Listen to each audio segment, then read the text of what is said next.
Hello guys, I hope you are doing really well. In today's video, I'm going to show you how to calculate run rate in cricket. So guys, the formula to find out the run rate is very simple. So run rate is equal to total runs scored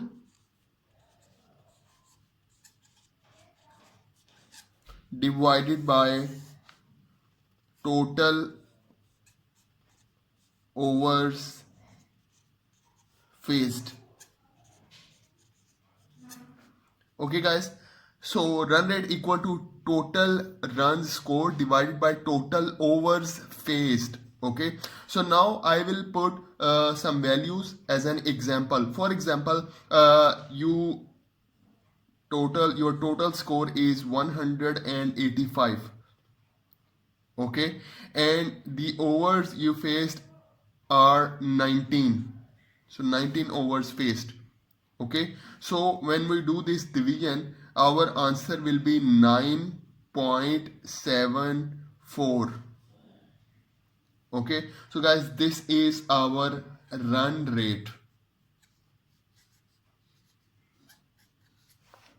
So guys, this is how you can calculate a run rate in cricket by using this formula.